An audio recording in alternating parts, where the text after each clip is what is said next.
बताते हैं, ये रंग बताते हैं। रंग की गंगा में जो रोज नहाते हैं, पापी से पापी भी पावन हो जाते हैं।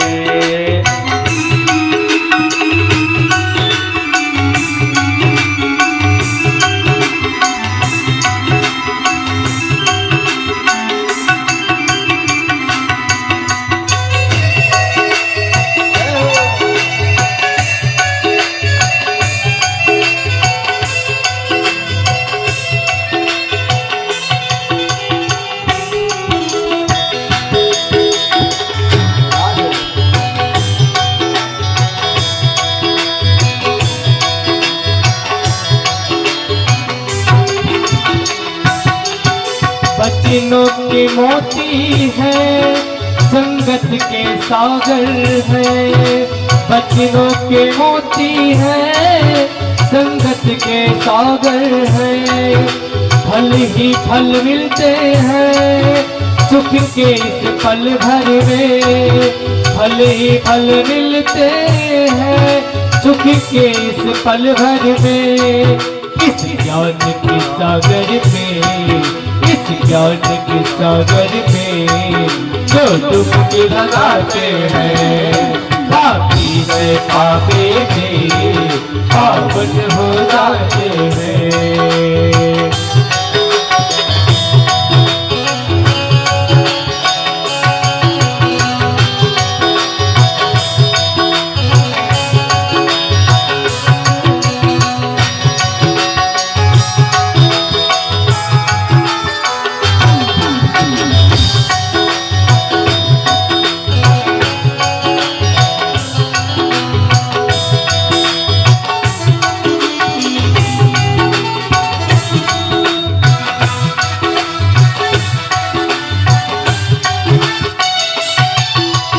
तीर्थ से बढ़कर कोई तीर्थ धाम नहीं। इस तीर्थ से बढ़कर कोई तीर्थ धाम नहीं। दुख कलेश संकट का यहाँ कोई काम नहीं। दुख कलेश संकट का यहाँ कोई काम नहीं। आते हैं जगत में वो जीवन को संजोते हैं। आते हैं जगत में वो जीवन को संजोते हैं। सत्संग की जीवा पर हरि का नाम तो विराजमान है। सुखदेव जी ने माता विभूति के शब्दों को लिखा और कहा है, अहो वत्स पचोतो गरीयान यज्जिह्वाग्रे वर्तते नाम तुभ्यम्। अहो वत्स पचोतो गरीयान यज्जिह्वाग्रे वर्तते नाम तुभ्यम्। अरे वो तो वो चांडाल भी श्रेष्ठ है जिसकी जिह्वा पर आपका नाम, भगवान का नाम है। यज्जिह्वाग्रे वर्तते नाम तुभ्यम्। माता देवहूति ने संतों का संग किया और भगवान के नामों का गुणगान करते करते माता देवहूति नदी के रूप में परिणत हो गई। आगे चल करके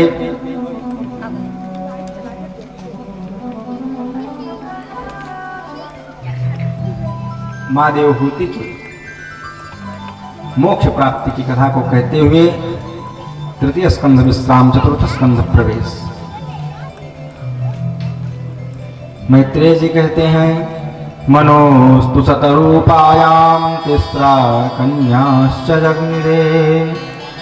आगोतिर्देवभूतिश्च प्रसूतिर्विस्तृतः।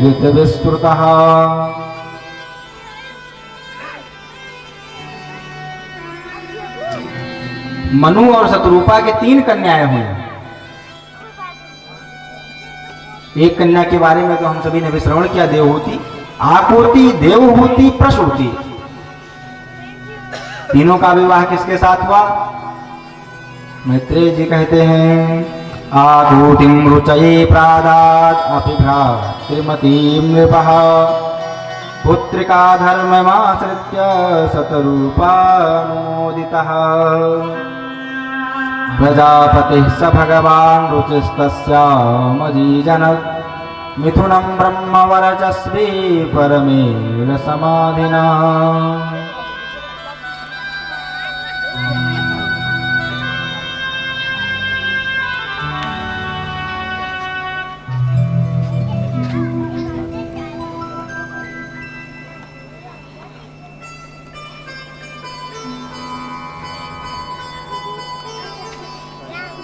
आकुतिं रुचये प्रादात् प्रादात् अपि भ्रातृमतीं नृपः। आकुति का विवाह रुचि के साथ हुआ।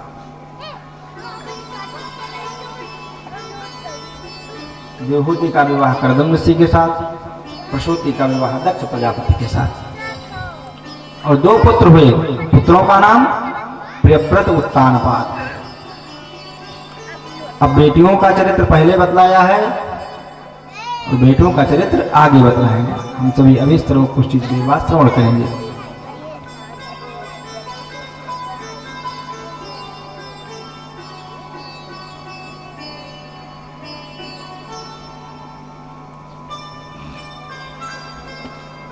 दक्ष प्रजापति के साथ, दक्ष प्रजापति की एक पुत्री है। कन्याओं में माता सती भी है, और माता सती का विवाह भोले बाबा से हुआ। और एक बार माता सती को कोई संतान न हो सका। क्यों? क्योंकि माता सती आई यज्ञ देखने, यज्ञ में भगवान का भाग नहीं देखा और वहीं पर योगाग्नि से अपने शरीर को जलाकर भस्म कर दिया।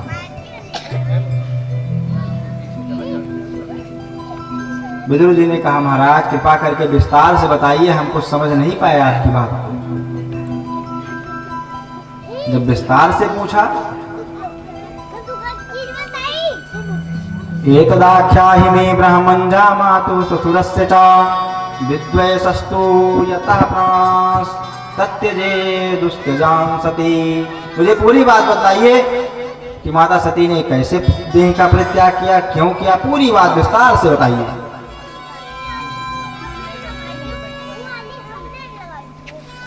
बतलाने लगे। मैत्रेय जी कहते हैं कि देखो, ब्रह्मा जी ने दक्ष को प्रजापति की उपाधि दे दी। प्रभुत्व मिला, अधिकार मिला, तो अधिकार मिलने के बाद कोई भी आदमी हो अहंकार जरूर आ जाएगा। दक्ष प्रजापति को अहंकार हुआ और उनके सम्मान में सभा का आयोजन किया गया है, होता है। मुख्यमंत्री की कुर्सी मिली तो मुख्यमंत्री जी शहर में आएंगे, पहली बार तो उनका सम्मान होगा। सम्मान समारोह रखा गया है। दक्ष प्रजापति की उपाधि लेकर के आए, सभी लोग प्रणाम कर रहे हैं, नमस्कार कर रहे हैं, जय हो आपकी, जय हो, सब लोग प्रणाम करके। भोले बाबा नहीं उठे, क्योंकि भोले बाबा अंतर से प्रणाम किया लेकिन उठे नहीं, क्योंकि भोले बाबा अंतर्यामी हैं। नाराज हो गए दक्ष प्रजापति। अरे मेरा एक हिसाब से तो मेरा शिष्य है, मेरे शिष्य हैं भोले बाबा, मेरा दामाद है, लेकिन देखो सब लोग उठ करके खड़े हुए मेरा अभिवादन किया, यह अभिवादन नहीं किया। बताओ। ये समय शिष्यताम प्राप्तो यन्मे दुहितुरग्रहीत। पहली बात, ये समय शिष्यताम प्राप्त हो, ये मेरा शिष्य है। दूसरी बात, दुहितुरग्रहीत, बेटी का विवाह किया।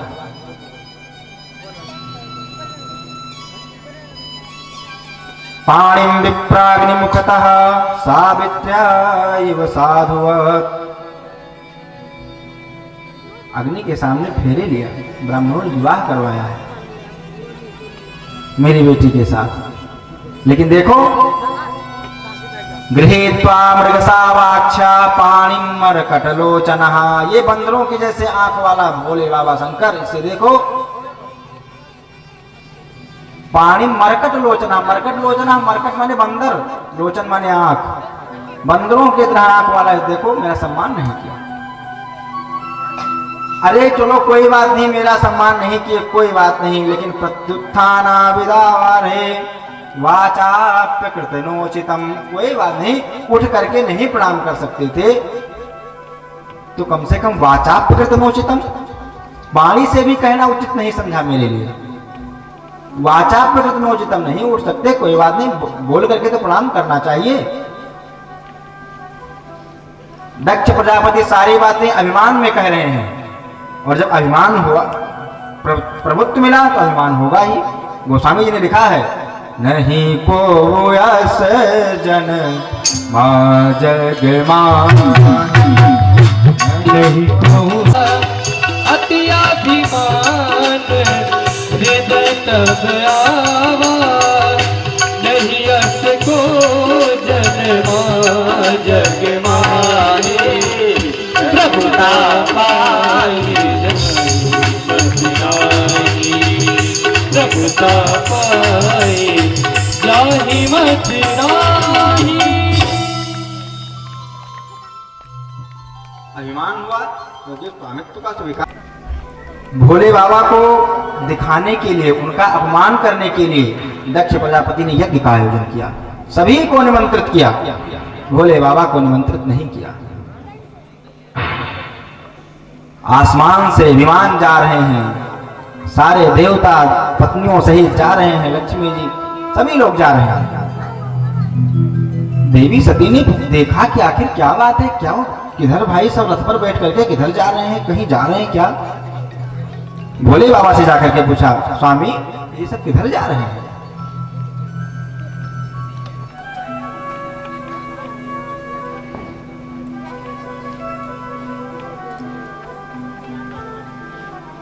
भोले बाबा मौन है।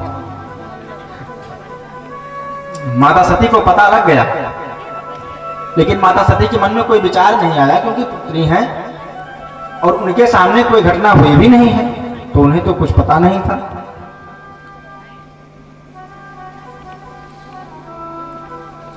देवी सती ने भोले बाबा से आज्ञा मांगा जाने के लिए।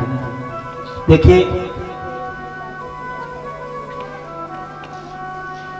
प्रतिनिधित्व कर रही हैं अपने पिताजी की तरफ से। माता सती सोच रही है, हो सकता है भूल गए हो, इतना बड़ा यज्ञ प्रोग्राम हो रहा है, भूल गए होंगे, या कार्ड दिए होंगे, कार्ड यहाँ तो न पहुंचा हो, या सूचना न पहुंची हो। जो शब्द कहा है प्यारे यहाँ पर देवी सती ने भोले बाबा से अनुमोदन के लिए, व्यास जी ने लिखा, देवी सती ने कहा, प्रजापतेस्ते स्वसुरस्य सांप्रतम निर्यापितो यज्ञ महोत्सवः किला। क्या कहा? स्वामी ये नहीं कहा मेरे पिताजी के यहाँ यज्ञ हो रहा है, नहीं, आपके ससुर जी के यहाँ यज्ञ हो रहा है। प्रजापते ससुरस्य, आपके ससुर जी के यहाँ यज्ञ हो रहा है। संबंध दिखलाया कि आपके ससुर जी के यहाँ यज्ञ हो रहा है, बहुत बड़ा यज्ञ हो रहा है। निर्यापितो यज्ञ महोत्सव किला। मानो भोले बाबा ने मन ही मन पूछा हो तो हम क्या करें, मुझे जब सूचना नहीं मिला। भाई बहुत बड़ा यज्ञ हो या छोटा यज्ञ हो, जब हमें सूचना नहीं मिला, हमें क्या मतलब। देवी सती ने अपनी भावनाओं को कहा, वयम च तत्राभिसराम वामते यद्यर्थितामी विबुधा प्रजंति। ये देवता लोग जहाँ जा रहे हैं, वयम च तत्राभिसराम, हम सब भी वहां पर चले।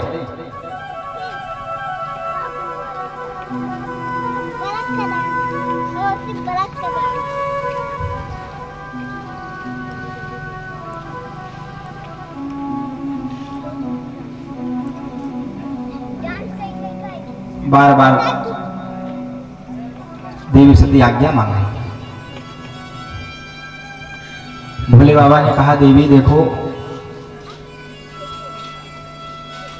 नीति तो यह कहती है कि कथम सुतायाः पितृगेह कौतुकम निशम्य देहः सुरवर्यनिंगते अनाहुतायप्यभियन्ति सौहृदम भरतुर्गुरो देह कृतस्य केतनम। तीन लोगों के यहाँ बिना बुलाए भी जाना उचित होता है। कौन कौन?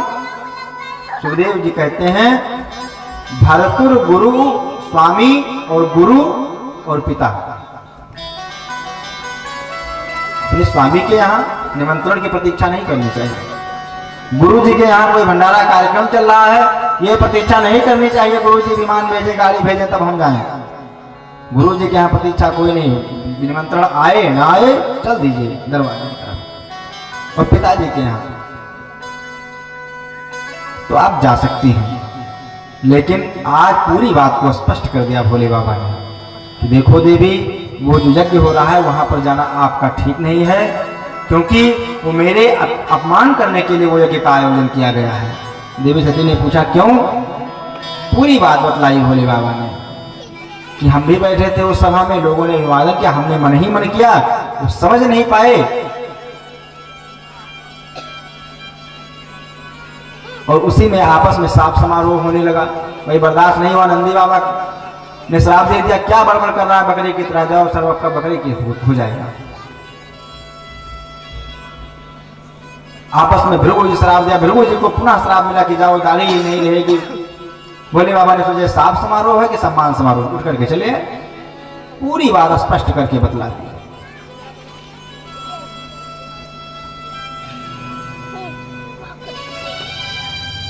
देवी सती सोच रही हैं क्या करें। एक मन में आता है न जाएं, एक मन में आता है जाएं, जाकर के पिताजी को समझाएं, कहेंगे बताएंगे कि जाओ जाकर के निमंत्रण तो ऐसा ठीक नहीं है। एक मन में आ रहा है कि अगर भाग नहीं होगा तो मन में बड़ा कष्ट होगा। आगे जाती हैं फिर पीछे आती हैं, बड़ी सुंदर छटा लिखा है, एतावदुक्त्वा विरराम शंकरः नंगनासं दुभयत्र चिंतयन्। भोले बाबा तो ये सब कुछ बता करके मौन हो गए और देवी सती उभय अत्र चिंतयन्, दोनों सोच रही है कि जाएं कि न जाएं, जाएं कि न जाएं।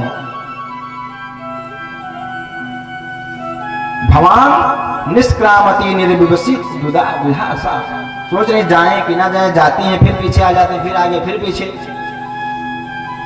अंत में निर्णय लिया कि नहीं हम चलेंगे। नंदी बाबा ने पूछा माता जी कोई सेवा? मैया ने कहा चलो पिताजी के यहाँ यज्ञ हो रहा है, हम सभी चलते हैं उस यज्ञ में। देवी सती पहुंच गई यज्ञ में।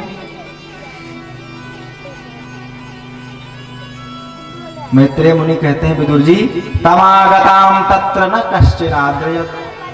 देवी सती आई लेकिन किसी ने आदर नहीं किया, न कश्चिन आद्रयत, किसी ने आदर नहीं किया। ऋते स्वश्री वै जननीं च सादरा, बहनें मिली हैं मुस्कुरा रही हैं, माता जी मिली गले से लगा लिया देवी सती को। अब देवी सती अभी मिल ही रही है, अभी यज्ञशाला की तरफ नहीं गई हैं, अभी तो केवल सबसे मिल ही रही है। भगिनी बहनें मुस्कुरा रही हैं लेकिन कोई उस पर ध्यान नहीं दिया। माता जी मिले, माता जी से आलिंगन किया, प्रसन्न हो गए।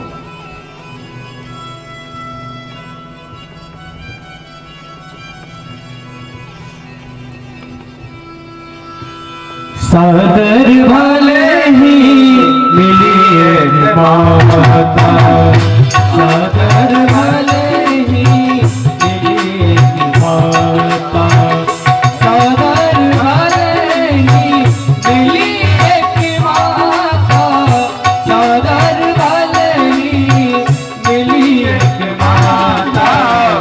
भगनी भी सादर भले है मिली एक माता, माताओं का हृदय कोमल होता है। यज्ञशाला में जैसे पहुंची क्या देखा? अरुद्रभागम तमवेक्ष्य चाध्वरम। यज्ञ में देखा अरुद्रभागम, भोले बाबा का कहीं स्थान नहीं है। देवी सती को क्रोध आया और सोचने लगी अब हम क्या करें। नीतियां कहती हैं करणोपिधाय निर्याजत कल्पयी से धर्मावितर्यसृणभिर्निर्भिरस्यमाने छिन्द्यात् सह्यरुसतीं असतीं प्रभुश्चेत् जिह्वायसूनपि विस्लेत् धर्मः। धर्म क्या है? देखिए ये धर्म हम सबके लिए भी लागू है। देवी सती की कहा कहीं भगवान का अपमान हो रहा हो, स्वामी का अपमान हो रहा हो, आप कुछ करने में सबल नहीं है तो करणों पिधाए, कान को बंद कीजिए, निर्यात निकल जाइए, क्योंकि आप कुछ कर नहीं सकते।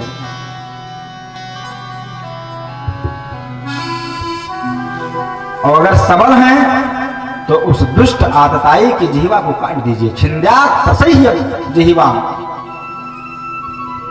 रुसतीम अस्तीम प्रभुश्चेत्।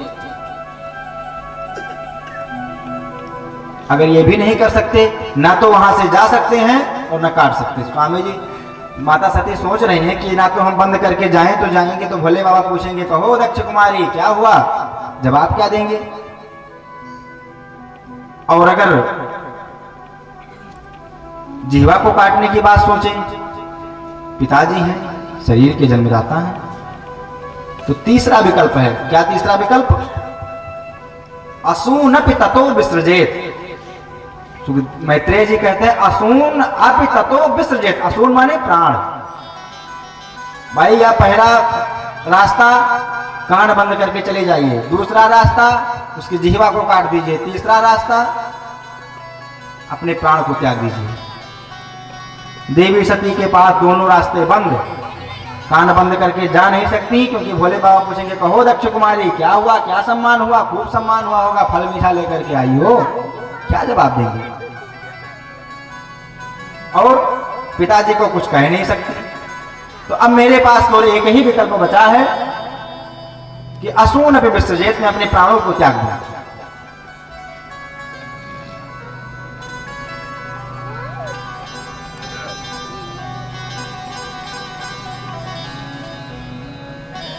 जब एक ही रास्ता बचा,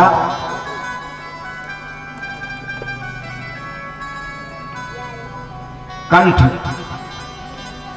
आंखें अश्रुपात होने लगा। देवी सती क्रोध के मारे गड़गड़ाहट होने लगी, चारों तरफ गुंजायमान होने के बादल, ऊपर देख रही, नीचे देख रही, टंकशाला की तरफ देख रही है। गर्जना करती हुई देवी सती मैया ने कहा, हे दक्ष प्रजापति, जो धर्म है मैं धर्म का पालन करती हूँ। अतस्तवोत्पन्न विदम कलेवरम न धारयस्ये। आपके द्वारा उत्पन्न किया हुआ यह शरीर को मैं नहीं धारण करूंगी।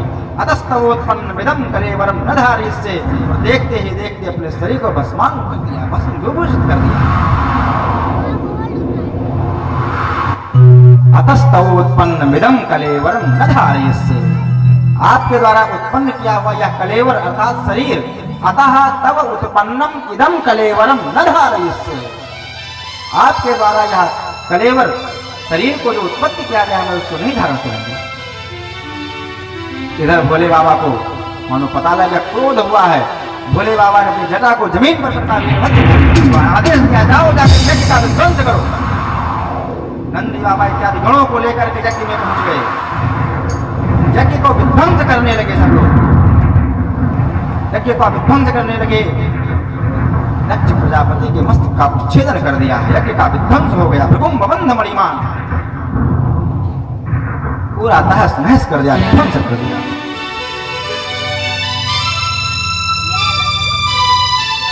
अंत में सब विध्वंस हो गया।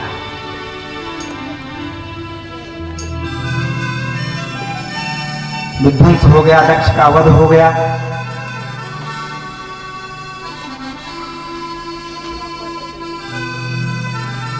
सारे देवता विचार करने लगे।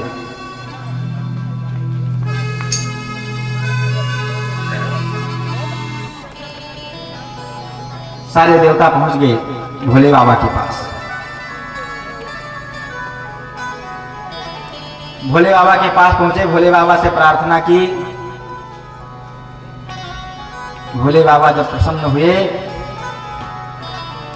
तो यज्ञ की पूर्ति के लिए कहा है।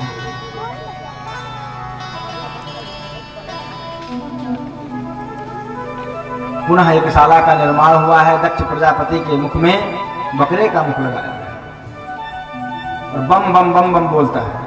उसको देख करके भोले बाबा हंसने लगे। आज भी बम बम हर हर भोले, बम बम हर हर भोले की आवाज होती है तो भोले बाबा को अपने ससुर जी की याद आ जाती है। भोले बाबा प्रसन्न हो जाते हैं। आज भी दक्ष के यज्ञ की पूर्ति हुई। इसी क्रम में अब महाराज उत्तानपाद का चरित्र है।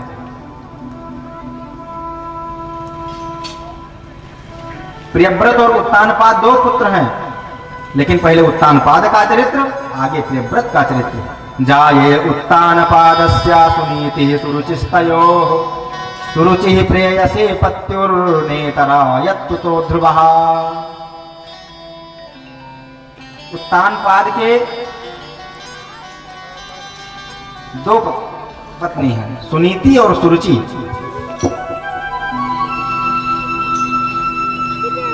सुनीति के पुत्र है महाराज ध्रुव।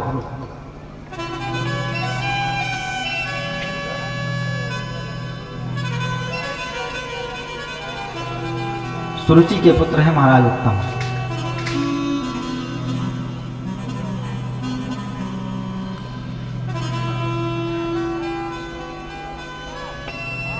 देखिए आज हम सबके पास भी सुनीति है। अगर हम सब सुनीति का सहारा लेंगे तो जो भी निर्णय लेंगे वह ध्रुव होगा, निश्चय होगा। और रुचि का सहारा लेंगे तो केवल उत्तम उत्तम पदार्थ मिलेगा। एक बार महाराज उत्तानपाद उत्तम को हाथ में लेकर के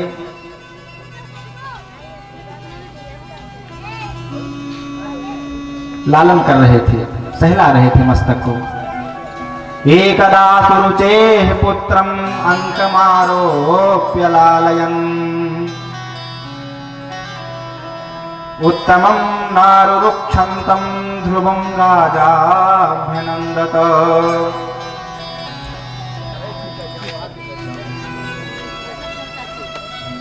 एक बार महाराज उत्तानपाद सुरुचि के पुत्र उत्तम को गोदी में लेकर लिए हुए थे।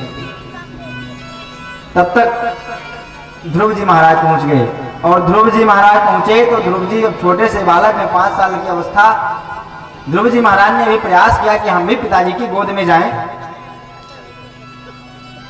और जब पिताजी की गोद में ध्रुव जी महाराज ने बढ़ने का प्रयास किया तो महाराज उत्तानपाद ने ध्रुव जी को उठा लिया। ध्रुव जी को उठाया और उत्तम को नीचे कर दिया। जब उत्तम को नीचे कर दिया, देवी सुरुचि ने देखा कि उत्तम को नीचे किया, ध्रुव को ऊपर किया। मैत्रेय जी कहते हैं, विदुर जी, नूनम वेद भवान यस्य दुर्लभे थे महोर मनोरथः। सुरुचि कहती हैं, बेटा अभी आप नहीं जानते हो, बालक हो, नूनम वेद भवान, निश्चित ही आप नहीं जानते हो। लेकिन ये जो आप मनोरथ कर रहे हो कि हम पिताजी के गोद में जाएं, ये आपका मनोरथ सिद्ध नहीं होगा।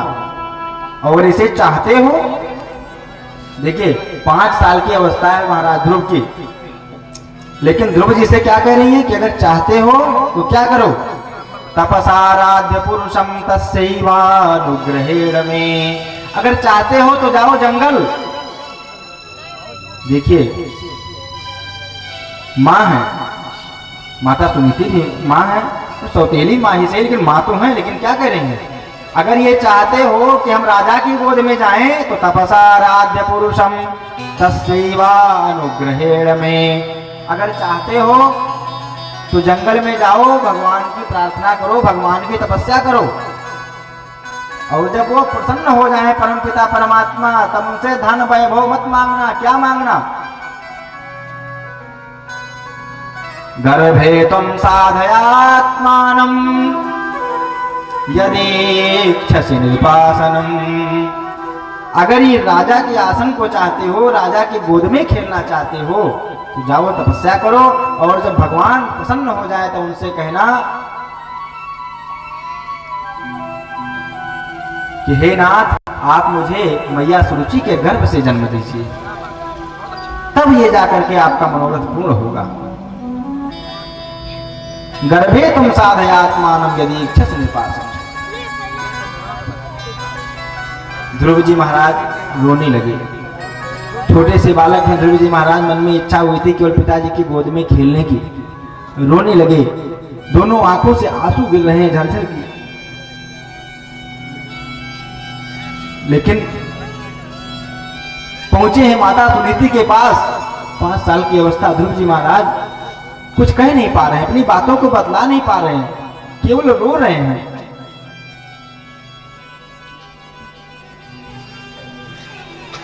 मैत्रेय जी कहते हैं कि अपनी सौतेली मां के बाण से, वज्र रूपी बाण से